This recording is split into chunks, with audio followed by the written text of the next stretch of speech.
আমি সারমর্মটুকু বলি। সারমর্ম কি? হাদিসে শবে বরাত নামে কোনো শব্দ নাই, এক নম্বর কথা। কি নাই ভাই? শবে বরাত নামে কোনো শব্দ নেই। আছে লাইলাতুন নিসফুম মিনা শাবান, শাবান মাসের মধ্য রজনী, শাবান মাসের মধ্য রজনী। আরেকদল দেখা যাচ্ছে এটাকে এমনভাবে পরিত্যাগ করছে না, এতে কিছুই করা যাবে না, একদম কোনো ফজিলতি নাই। এখন আসলে মধ্যম পন্থা কি? মাঝখানে আমরা কি করবো তাহলে? জানার দরকার আছে কি নাই? অনেক হাদিসের অনেক আলোচনা, প্রায় 40-50 পৃষ্ঠার বই, সব আলোচনা তো মাহফিলে করা সম্ভব না। আমি সারমর্মটুকু বলি। সারমর্ম কি? হাদিসে শবে বরাত নামে কোনো শব্দ নাই, এক নম্বর কথা। কি নাই ভাই? শবে বরাত নামে কোনো শব্দ নেই। আছে লাইলাতুন নিসফুম মিনা শাবান, শাবান মাসের মধ্য রজনী, শাবান মাসের মধ্য রজনী। শাবান মাস কি? উত্তর, নবী সাল্লাল্লাহু আলাইহি ওয়াসাল্লাম রমজান মাসের পর যে মাসে রোজা রাখতে বেশি গুরুত্ব দিয়েছেন তার নাম শাবান। আমার সাথে বলেন, শাবান মাস কি? নবী সাল্লাল্লাহু আলাইহি ওয়াসাল্লাম রমজানের পরে যে মাসে রোজা রাখতে খুব বেশি গুরুত্ব দিয়েছেন তার নাম শাবান। আয়েশা রাদিয়াল্লাহু আনহা তিনি বলতেন যে শাবান মাস আসলে নবী সাল্লাল্লাহু আলাইহি ওয়াসাল্লাম এত বেশি বেশি রোজা রাখতেন যে মনে হতো তিনি রোজা ছাড়বেনই না, সারা মাস রেখে ফেলবেন। বেশি থেকে বেশি রোজা রাখতেন শাবান মাসে। প্রশ্ন হচ্ছে কেন? উত্তর, এমনিতে এই মাসটা বরকতময় এবং এই মাসে আল্লাহ পাক তার রহমতে বিপুল সংখ্যক মানুষকে জাহান্নাম থেকে মুক্তি দান করেন। সুবহানাল্লাহ। নবী সাল্লাল্লাহু আলাইহি ওয়াসাল্লাম এই মাসকে তাজিম করতেন।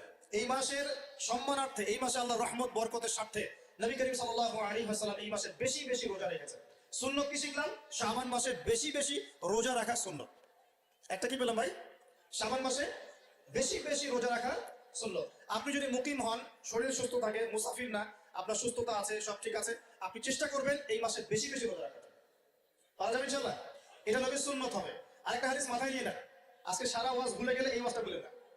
কি হাদিস? নবীজি বলছেন, তোমাদের সামনে, হে আমার সাহাবীরা, তোমাদের সামনে এমন একটা যুগ আসছে, ওই যুগে আমার সুন্নতকে ধরে রাখাটা হাতের মধ্যে আগুন ধরে রাখার মতো হবে। আমি অনেকদিন এই লেকচারে এই হাদিসটা বলেছি। তোমাদের সামনে এমন একটা কঠিন যুগ আসছে, জামানা সবরিন, সবরের যুগ, কঠিন যুগ।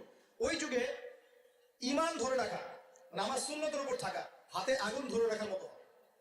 ওই যুগে যদি তোমরা আমার একটা সুন্নতকে জীবিত করতে পারো, সমাজে একটা সুন্নত মরে গেছে, ওটাকে আবার জীবিত করতে পারো, তাহলে 50 জন শহীদ সাহাবীর নেকি পাবো। এই মাসে নবী সাল্লাল্লাহু আলাইহি ওয়াসাল্লাম কি বলেছেন একটা হাদিস থেকে আগে বুঝি। এই হাদিসটা সহ অনেক হাদিসে এই একই রকম কথা এসেছে এবং এই হাদিসটা বিশুদ্ধ। এটাকে অস্বীকার করলে হাদিস অস্বীকারী হয়ে যাবে। বাড়াবাড়ি গ্রুপ, ছাড়াছাড়ি গ্রুপ, উভয়ের জন্যই নসিহত। নবী সাল্লাল্লাহু আলাইহি ওয়াসাল্লাম বলেছেন, ইন্নাল্লাহা তাআলা, নিশ্চয় আল্লাহ রাব্বুল আলামিন, লা ইয়াত্তালিউ ফি লাইলাতিন নিসফি মিন শাবান, শাবান মাসের মধ্য রজনীতে আল্লাহ রাব্বুল আলামিন তার রহমতের দৃষ্টি প্রশস্ত করেন। সুবহানাল্লাহ। আল্লাহ পাক শবে বরাত মানে আমরা যেটা বুঝি প্রচলিত অর্থে, লাইলাতুন নিসফি মিন শাবান, শাবান মাসের মধ্য রজনী, যে 15 শাবানের এই যে রজনী, এই রাতে আল্লাহ রাব্বুল আলামিন তার সৃষ্টির দিকে তার রহমতের দৃষ্টিটা প্রশস্ত করে দেখেন, প্রশস্ত করেন। এবং ওয়াগফিরু লিজামিই খালকিহি, আল্লাহ পাক তার সমস্ত সৃষ্টিকে মাফ করে দেন। আল্লাহ পাক কি করেন? তার সমস্ত সৃষ্টিকে কি করেন? মাফ করে দেন। কথাটা ভালো করে বোঝেন। আল্লাহ পাক তার সমস্ত সৃষ্টিকে মাফ করে দেন, ইল্লা, তাদেরকে ব্যতীত। এক, ইল্লা লি মুশরিকিন, এক নাম্বার যে ব্যক্তি মুশরিক, যে শিরক করে আল্লাহর সাথে, যে আল্লাহর সাথে শিরক করে। আর দুই, মুশাহিনিন, যে ব্যক্তি অন্তরে মানুষের সাথে বিদ্বেষ পোষণ করে, হিংসা বিদ্বেষ মনে আছে এরকম ব্যক্তি, এবং মনের মধ্যে শিরক আছে, শিরকি আকীদা, মুশরিক, এই দুই শ্রেণীর মানুষ ছাড়া আল্লাহ পাক সমস্ত মানুষকে মাফ করে দেন। তাহলে এই রাতের ফজিলত প্রমাণ হলো কিনা? রাতের ফজিলতটা প্রমাণ হলো কিনা? আচ্ছা, এখন এর ব্যাকআপ আরো অনেকগুলো হাদিস আছে। ওই সবগুলো হাদিসকে একত্রিত করলে এমনই কনক্লুশন আসে। এছাড়াও আরো কিছু দুর্বল হাদিস আছে, এগুলো দুর্বল, সনদগতভাবে অন্যান্যভাবে দুর্বল। ওখানে আরো কিছু পয়েন্ট পাওয়া যায় যে আর কাকে কাকে আল্লাহ পাক মাফ করেন না। সবাইকে তো মাফ করেন, আর কাকে কাকে করেন না। এই হাদিসে দুটো পেয়েছি, এটা একদম অকাট্য। এটা হলো মুশরিক, আল্লাহ পাক মাফ করেন না। দুই, যে অন্তরে হিংসা বিদ্বেষ পোষণ করে, হিংসা বিদ্বেষ আছে, এদেরকে আল্লাহ মাফ করেন না। আরো কিছু দুর্বল বর্ণনা থেকে পাওয়া যায়, এটা দুর্বল বর্ণনা, কিন্তু জেনে রাখতে তো সমস্যা নাই, সমস্যা আছে? আর পার্থপাপী, দুর্বল হাদিসে আসুক আর কঠিন হাদিসে আসুক, পার্থপাপী নাকি, পাপ ছাড়তে কোনো সমস্যা আছে? তো তৃতীয় এক শ্রেণীর নাম পাওয়া যায়, যারা হচ্ছে আত্মহননকারী, নিজেরা নিজেদের আত্মহত্যা করেছে, এদেরকে আল্লাহ মাফ করেন। আত্মহনন বোঝেন কিনা? আত্মহত্যা যারা করে, আত্মহনন, এটা একটা শ্রেণী পাওয়া যায়। 4 নম্বর একটা পাওয়া যায়, আত্মীয়তার সম্পর্ক ছিন্নকারী, আত্মীয়তার সম্পর্ক ছিন্নকারী। 5 নম্বর একটা পাওয়া যায়, সেটা হলো মাদক দ্রব্য সেবনকারী, মাদক দ্রব্য সেবনকারী, যুবকরা খুব ভালো করে শোনে, মাদক দ্রব্য সেবনকারী আল্লাহ সবাইকে মাফ করেন, মাফ করছেন না। আরেকটা পাওয়া যায়, সেটা হলো যারা জেনার পাপে লিপ্ত আছে। কিসের পাবে ভাই? জেনার পাপ। এরকম আর কিছু ব্যাকআপ পাওয়া যায়, এগুলোর বর্ণনা দুর্বল, বর্ণনা কি দুর্বল, কিন্তু পাপ তো পাপি নাকি? এই পাপগুলো তো পাপ, এই পাপগুলো করলে কি আল্লাহ খুশি হন? অকাট্য সহি থেকে পাওয়া যায় এই দুইটা, মুশরিক এবং মুশাহিদ। যারা শিরিক করে, অন্তরে বিদ্বেষ পোষণ করে, আল্লাহ পাক এদেরকে মাফ করেন। এখন আগে জানি শিরিক থেকে কিভাবে বাঁচবো, শিরিক কি এবং কেন, তারপরে জানবো হিংসা বিদ্বেষ, তারপরে আমরা যাবো এই রাত্রে আমরা কি করতে পারি। মনে রাখবেন, আমল করতে হবে তিনটা বিষয় খেয়াল রেখে। কয়টা বিষয় ভাই? আমল করতে হবে তিনটা বিষয় খেয়াল রেখে। এক, আমল করতে হবে একমাত্র আল্লাহ পাকের সন্তুষ্টির জন্য। এক নম্বর কি বলেন? এক আল্লাহর সন্তুষ্টির জন্য, কারো সন্তুষ্টির জন্য না, কারোর জন্য না, শুধু কার জন্য? দলিল হচ্ছে ইন্না সলাতি ওয়া নুসুকি ওয়া মাহইয়ায়া ওয়া মামাতি লিল্লাহি রাব্বিল আলামিন ফাসাল্লি লিরাব্বিকা ওয়ানহার। দুই, আমল হতে হবে একমাত্র নবী সাল্লাল্লাহু আলাইহি ওয়াসাল্লামের সুন্নাত মোতাবেক। কার সুন্নাত মোতাবেক? নবী এবং সাহাবীদের সুন্নতের সাথে মেলে না, সেই আমল করা যাবে না। নবী এবং সাহাবীদের সুন্নতের সাথে মেলে না, সেই আমল করা যাবে না। তিন নাম, আমলটা যত সুন্দরী মনে হোক, আমলটা যত সুন্দরী মনে হোক আর যত মানুষই করুক, যত মজাদার মনে হোক না কেন, নবী করেন নাই, সাহাবীরা থেকে প্রমাণ নাই, আমল করবো না। করলে বেদাত হয়ে যাবে। কি হবে? বেদাত হয়ে যাবে। আর তিন নাম্বার হচ্ছে, আমলগুলো করার আগে অবশ্যই আপনার রিজিকটাকে হালাল করতে হবে। কি করতে ভাই? ব্যাস এই তিনটা শর্ত পূরণ করে আমল করলে ইনশাআল্লাহ তাআলা আমরা জান্নাতে যাবো। ইনশাআল্লাহ আমরা আশাবাদী, আল্লাহ পাক আমাদেরকে জান্নাত দিবেন ইনশাআল্লাহ। আল্লাহ পাক এক রাতে রহম করে সমস্ত মাখলুক সৃষ্টিকে মাফ করে দিচ্ছেন, শুধু শিরক এবং হিংসা বিদ্বেষ পোষণকারীকে মাফ করছেন না। বুঝতে হবে এই পাপ দুটো কত কঠিন। এবার আসেন, প্রথমে একটু শিরক নিয়ে কথা বলি, তারপরে মুশাহিন নিয়ে কথা বলি। ধৈর্য ধরবেন তো নাকি? দেরি হচ্ছে? সবর করেন। এখন প্রথমে জানি শিরক কি এবং কেন। শিরক হচ্ছে এমন একটা পাপ, যেই পাপ আমল নামায় থাকলে পরে বিনা তওবায় যদি সেই ব্যক্তি মারা যায়, আল্লাহ পাক তাকে মাফ করবেন না। ভালো করে শোনেন, শিরক এমন একটা পাপ, যে পাপ যদি আমল নামায় থেকে যায়, বিনা তওবায় সে মারা যায়, শিরকের পাপ নিয়ে আল্লাহর সামনে দাঁড়ায়, আল্লাহ তাকে মাফ করবেন না। দলিল সূরা নিসা, আল্লাহ পাক বলেন ইন্নাল্লাহা লা ইয়াগফিরু আন ইউশরাকা বিহি ওয়া ইয়াগফিরু মা দুনা যালিকা লিমান ইয়াশা। আল্লাহ পাক তার সাথে শিরকের গুনাহ মাফ করবেন না, এছাড়া যে কোনো গুনাহ যাকে ইচ্ছা মাফ করবেন। বুঝাচ্ছি, মনে করেন একজন ব্যক্তি জিনা করেছে, কথা নাউযুবিল্লাহ, একজন ব্যক্তি জিনা করেছে বা মিথ্যা কথা বলেছে, ধরেন মদ খেয়েছে ইত্যাদি। এখন সে তওবা করলে তো মাফ পেতই, তওবা করলে মাফ হতো না? তওবা করলে মাফ তো পেতই। মনে করেন তওবা না করেই মারা গেছে, আল্লাহ পাক চাইলে কিয়ামতের মাঠে এই পাপও বিনা তওবাতেই মাফ করতে পারে। কথা বুঝতে পারছেন? বুঝতে পারছেন না মনে হয়। মনে করেন একজন ব্যক্তি মদ খেয়েছে, জিনা করেছে ইত্যাদি, সে তওবা করার ফুরসত পায় নাই, বিনা তওবায় মারা গেছে। আল্লাহ পাক চাইলে কিয়ামতের মাঠে তওবা না করা সত্ত্বেও আল্লাহ পাক তাকে মাফ করতে পারে। কিন্তু একজন ব্যক্তি শিরকের পাপ করেছে, তওবা না করে মারা গেছে, আল্লাহ পাক কিয়ামতের মাঠে শিরকের পাপ মাফ করবে। আমি কি বুঝতে পারছি? অন্য পাপের কারণে আল্লাহ রাব্বুল আলামিনের শাস্তি দিয়ে হোক, কোনো একটা ভাবে হোক, নবীর সুপারিশের মাধ্যমে হোক, তাকে জাহান্নামে গেলেও সেখান থেকে বের করে জান্নাতে দিবেন ইনশাআল্লাহ। কিন্তু শিরকের পাপ যার আমলনামায় থাকবে, তার উপর জান্নাতকে হারাম করে দেওয়া হয়েছে। বলেন নাউযুবিল্লাহ। সূরা মাইদায় দলিল আছে, শিরকের পাপ যার আমলনামায় আছে তার জন্য জান্নাতকে হারাম করে দেওয়া হয়েছে। শিরক মানে অংশীদার সাব্যস্ত করা, আল্লাহ পাকের সাথে কাউকে সমকক্ষ করা। শিরক কত প্রকার হয়? উত্তর তিন প্রকার। কয় প্রকার ভাই? বিশ্বাসে শিরক হয়, মানে আকীদায় শিরক হয়, আমলে শিরক হয়, মানে কাজে শিরক হয়, কথা বা লিসানে শিরক হয়। মনে থাকবে? এক নাম্বার কিসে শিরক হয়? বলেন আমার সাথে, বিশ্বাসে শিরক হয়, আকীদায় শিরক হয়। দুই নাম্বার আমলে শিরক হয়, কাজে শিরক হয়। তিন নাম্বার কথায় শিরক হয়। কয়েকটা এক্সাম্পল দিয়ে বুঝতে পারবেন। একজন ব্যক্তি মনে করেন বিশ্বাস করে যে আল্লাহ বলতে কেউ নাই, কি হবে এটা? বলেন শিরক। একজন ব্যক্তি মনে করেন বিশ্বাস করে যে আল্লাহ আছে, আরো ইলাহ আছে, তাহলে কি হবে? কেউ যদি বিশ্বাস করে আল্লাহর সন্তান আছে, কি হবে? কেউ যদি বিশ্বাস করে মহাবিশ্ব আল্লাহ সৃষ্টি করে নাই, বিগ ব্যাং থেকে সৃষ্টি হয়েছে, কি হবে? কেউ যদি বিশ্বাস করে আল্লাহ মানুষকে সৃষ্টি করে নাই, মানুষ বানর থেকে হয়েছে, কি হবে? আচ্ছা, বিশ্বাসগত সে কেউ যদি মনে করে আল্লাহ ছাড়া অমুকে আমার সন্তান দিতে পারে, কি হবে? কেউ যদি বিশ্বাস করে যে আল্লাহকে পাওয়ার জন্য আমাকে মাধ্যম ওসিলা পূজা করতে হবে, তাহলে কি হবে? কেউ যদি চন্দ্র সূর্য গ্রহ নক্ষত্র গাছপালা মূর্তি এসবে পূজা করে, কি হবে? এগুলো বিশ্বাসগত শিরক। কেমন শিরক ভাই? বিশ্বাসগত। শবে বরাতের কোনো আমল আছে কিনা, শবে বরাতের রোজা ও নামাজের নিয়ম কি? সবচেয়ে বহুল জিজ্ঞাসিত প্রশ্ন এখনকার। শবে বরাত আসছে, যেটাকে আসলে হাদিসের ভাষ্যে বলা হয়েছে মধ্য শাবানের রাত। শবে বরাত না, এটার হাদিসের ভাষ্যের নাম কি? মধ্য শাবানের রাত। এই মধ্য শাবানের রাত বা মধ্য শাবানের রজনী, এই রাতে যেটাকে আমরা শবে বরাত বলি, এই রাতে নামাজের নিয়ম কি? কয় রাকাত পড়তে হবে, কোন রাকাতে কোন সূরা কতবার পড়তে হবে, এটা বহুল জিজ্ঞাসিত একটা প্রশ্ন। এবং এ ব্যাপারে আমরা অনেকে জানি যে শবে বরাতের নামাজে এত রাকাত পড়তে হবে, সেখানে সূরা কুল হুয়াল্লাহ ইখলাস এতবার পড়তে হবে, ইত্যাদি ইত্যাদি। লাইলাতুল কদর ছাড়া অন্য যে সমস্ত রাতের ফজিলত আছে এর মধ্যে 10টা রাতের কথা আল্লাহ তাআলা শপথ করেছেন, ওয়াল ফাজরি ওয়া লায়ালিন আশর। সেই 10টা রাত হলো জিলহজের প্রথম দশক। খবরও নেই আমাদের দেশে মানুষের যে রাতগুলো শপথ আল্লাহ কোরআনে করেছেন কত ফজিলতপূর্ণ, কিন্তু জিলহজের প্রথম দশকের রাতের কোনো বিশেষ ফজিলতের কথা আমরা কয়জনে জানি? যাই হোক, মধ্য শাবান রজনীর কথা আমরা বেশি মানুষ জানি শুধু না, সবচেয়ে বেশি আমরা এই রাতে ইবাদত বন্দেগীর চেষ্টা করি। তো সবচেয়ে বেশি চেষ্টা তো হওয়া উচিত হলো লাইলাতুল কদরে। এর পাশাপাশি যদি কেউ মধ্য শাবান রাতে আল্লাহ তাআলার ক্ষমা লাভের চেষ্টা করে, সেটা দর্শনীয় না, সেটা জায়েজ। এই রাতের এতটুকু ফজিলত অবশ্যই প্রমাণিত যে আল্লাহ রাব্বুল আলামিন এই রাতে হিংসুক ছাড়া, মুশরিক ছাড়া বাকি মানুষগুলোকে সাধারণ ক্ষমা ঘোষণা করেন। অতএব এই রাতের একেবারে কোনোই ফজিলত নেই, ব্যাপারটা সেরকম না।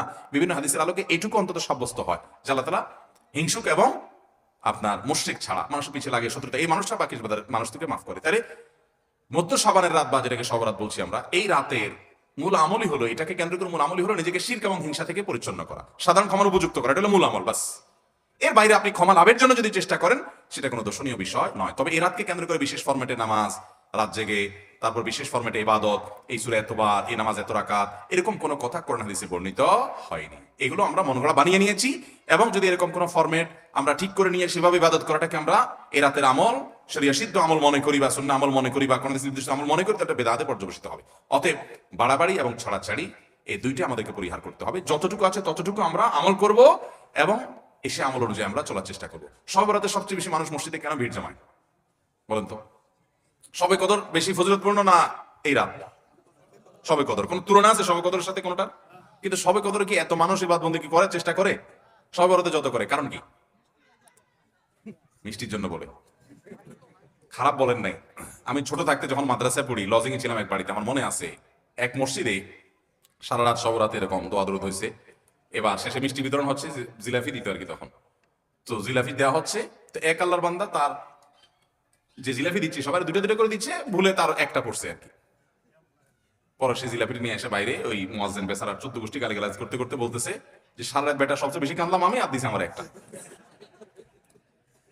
আল্লাহর কাছে এই নসিব চাই এই একটা জিলাপি নিয়ে পাইলাম। সে কাঁদতে কাঁদতে মুয়াজ্জিনকে গালিগালাজ করতে করতে যাচ্ছে। আমার ছোটবেলার ঘটনা।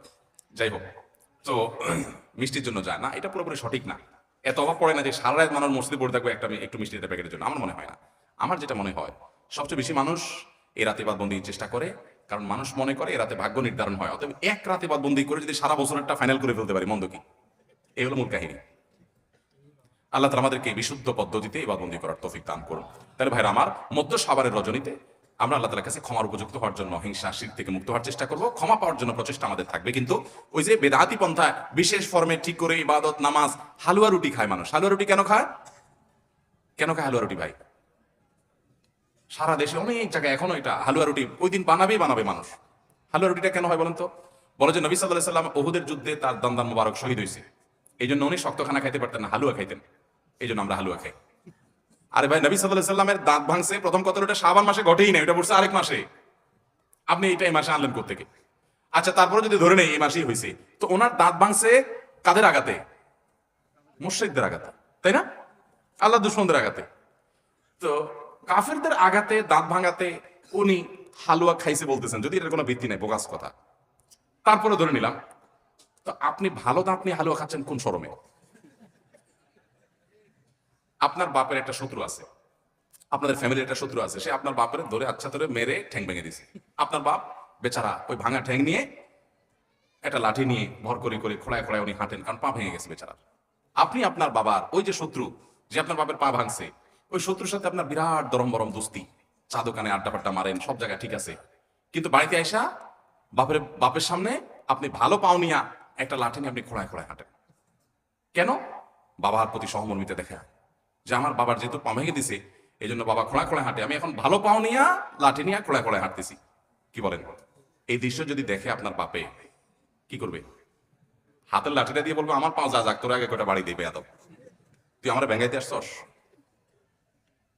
আমার পা ভাঙছে যারা, তুই পারলে তাদেরকে বিচারের আওতায় আনবি, তাদের একটা বিহিত করবি। সেটা না করে তার লগে তলে তলে তোমার সম্পর্ক, তুমি আসছো আমার এখানে নাটক করে আমার সহমর্মিতা জাহির করতে। নবী সাল্লাল্লাহু আলাইহি সাল্লামকে যারা দাঁত ভাঙছে তাদের সাথে তো দোস্তির কোনো কমতি নেই, তাদের প্রতি তো আপনার সহমর্মিতার কোনো কমতি নেই, ওয়ালা বারা বলতে কিছুই নেই। কিন্তু আপনি হালুয়া খাইয়া ভালো দাঁত নিয়া আপনি নবী সাল্লাল্লাহু আলাইহি ওয়াসাল্লামের প্রতি সহমর্মিতা প্রদর্শন করছেন। এর চেয়ে হাস্যকর আর কি হতে পারে? আল্লাহ আমাদেরকে সঠিকভাবে দিন পালন করার তৌফিক দান করুন। সব বরাতে আসলে ওই যে আগে এক সময় আমরা দেখতাম পটকা ফুটতো, বাজি ফুটাইতো, যাক আলহামদুলিল্লাহ এগুলো পুলিশ প্রশাসনের নির্দেশনার কারণে থামছে। এরপরে ওই যে আতশবাজি করা, রাতে গোসল করা, অনেক তামাশা আমাদের সমাজে আছে সবরাতকে কেন্দ্র করে, শত শত বেদাতের আয়োজন এই রাতকে কেন্দ্র করে আছে। আল্লাহ আমাদেরকে এগুলো থেকে বেঁচে থাকার তৌফিক দান করুন। আমরা আল্লাহর কাছে ক্ষমা লাভের চেষ্টা করবো, আল্লাহ আমাদেরকে ক্ষমা লাভ করার, ক্ষমা পাওয়ার তৌফিক দান করুন। আঠা দিয়ে ইঁদুর মারা ও ইলেকট্রিক ব্যাট দিয়ে মশা নিধন করা কি জায়েজ আছে না হারাম? আঠা দিয়ে ইঁদুর মারার যে একটা সিস্টেম আছে আমাদের দেশে, এটা জায়েজ নাই, এটা কোন অবস্থাতে জায়েজ নাই। কারণ এটা খুবই মর্মান্তিক, এটা খুবই অমানবিক, এটা খুবই অমানবিক। কারণ আঠা দিয়ে ইঁদুর মারার এক দুইটা দৃশ্য আমি দেখেছি। এখানে যেটা হয়, ইঁদুর আঠার উপরে উঠে গেলে এরপরে দেখা যায় ওই অবস্থায় তার মৃত্যু হওয়ার আগ পর্যন্ত সে ওই আঠা থেকে তার নড়তে পারে না, ওই অবস্থা পড়ে থাকে। এবং যে ব্যক্তি ইঁদুর ধরার জন্য ফাঁদ আটছে আঠা দিয়ে, ওই ব্যক্তিও আর ওই ইঁদুরকে আঠা থেকে বের আলোক করতে পারে না। আলোক করতে গেলে চামড়া শরীর সব আলাদা হয়ে যায়, ছিঁড়ে যায় জীবন্ত। এতটা অমানবিক ভাবে তাকে হত্যা করার কোনো প্রয়োজন তো আপনার পড়ে নাই। আরো তো বহু পদ্ধতি আছে, তাকে আপনি হত্যা করেন, বিষ প্রয়োগ করে হত্যা করেন। যে প্রাণী আপনার উপদ্রব করে, আপনার কষ্ট দেয়, আপনি তাকে হত্যা করতে পারেন আপনার উপদ্রব থেকে বাঁচার জন্য, সেটা জায়েজ আপনার জন্য। শবে বরাত পালন করা কি বিদআত?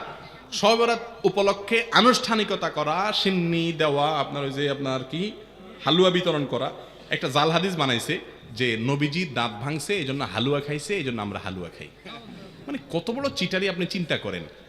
আপনার বাপের কথা কথা ঠ্যাং ভাঙছে এই জন্য উনি একটা ইয়া নিছে, কি বলে এগুলাকে, একটা লাঠি নিছে মনে করেন, লাঠি দিয়ে বেচারা ঠ্যাঙে ঠ্যাঙে হাঁটে, কারণ ঠ্যাং ভেঙে গেছে।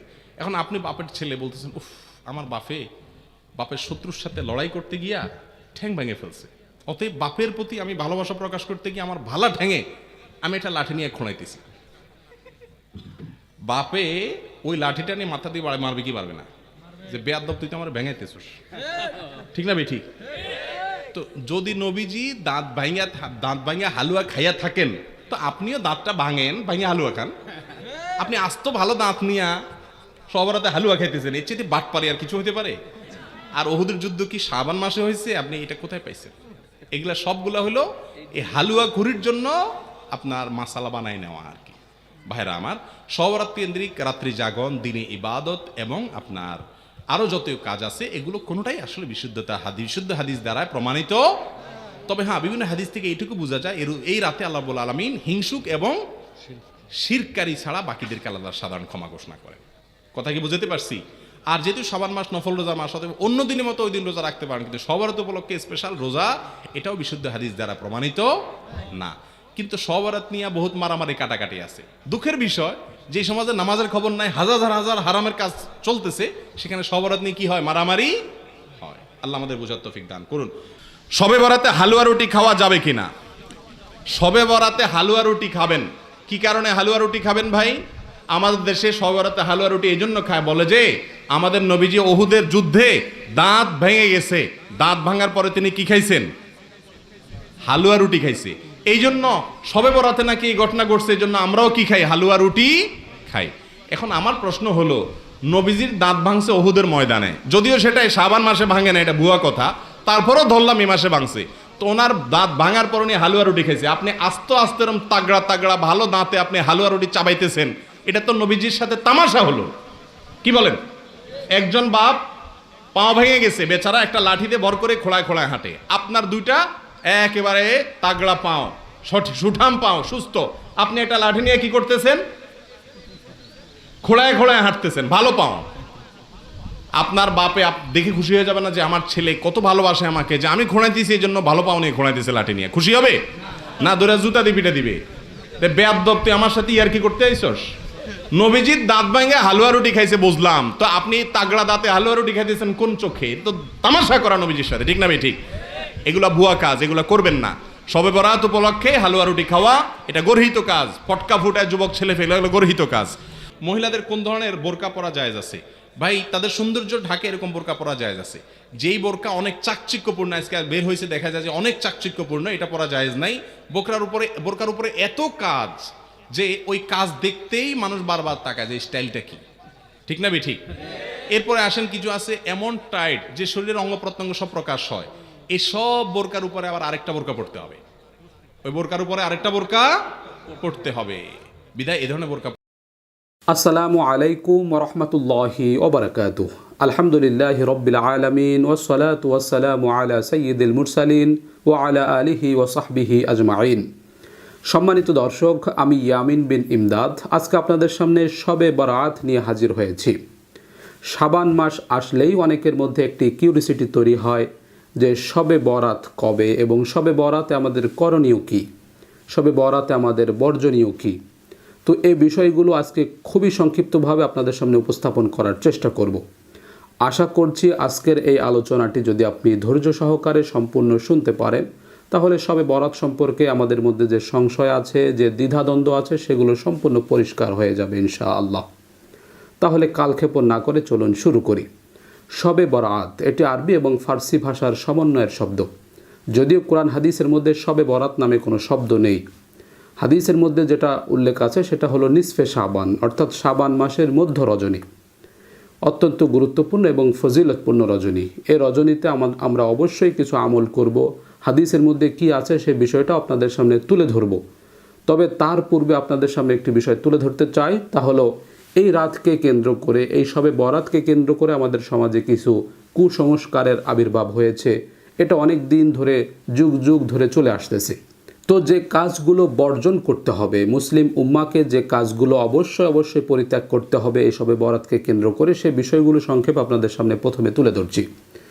1 নম্বর হলো শবে বরাতকে কেন্দ্র করে আমরা আমাদের সমাজের অনেককে বলতে শোনা যায় যে শবে বরাতে আল্লাহ কোরআন নাজিল করেছে এবং এ রাতে মানুষের ভাগ্য নির্ধারণ হয়। আসলে এটা ভিত্তিহীন এবং ভুল কথা।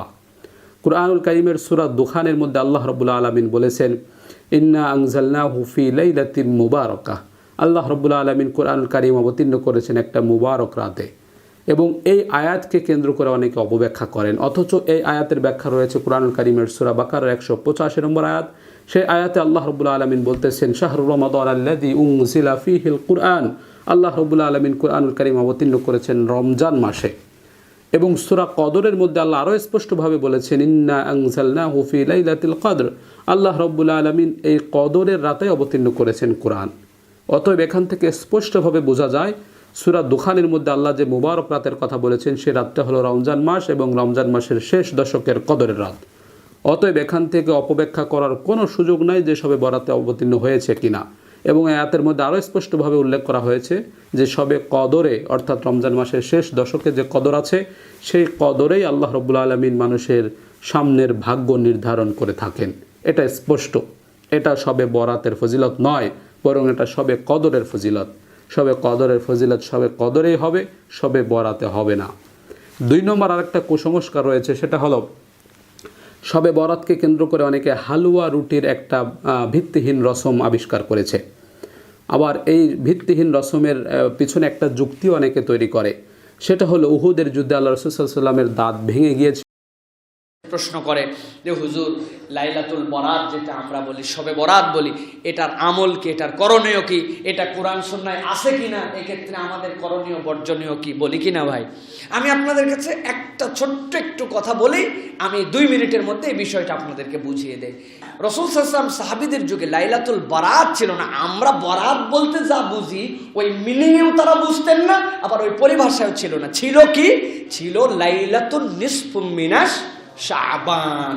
শাবানের মধ্য রজনী নামে একটা রাত আছে। সুতরাং যেই মানুষেরা আমরা অনেক দিন ধরে কোনো একটা কালচারের মধ্যে থাকি, তাদেরকে বোঝানোর ক্ষেত্রে আমরা যদি অ্যাটাক করে, আমরা যদি উগ্র ভাষায় বাজে কথা বলে এরকম কথা বলি, তাহলে কিন্তু মানুষজন এই বিষয়গুলো ভালো হিসাবে দেখবে না। একটা কথা শুনেছি আমি, কলিজার মধ্যে এমন আঘাত লেগেছে যে দাঈ ইলাল্লাহ হিসাবে আমরা পারফেক্ট হতে পারি নাই। আমারও গ্যাপ আছে। একজনকে জিজ্ঞাসা করেছে ফাজাইল আমল পড়া কি, উনি এমন বাজে একটা উত্তর দিয়েছেন, আল্লাহ মাফ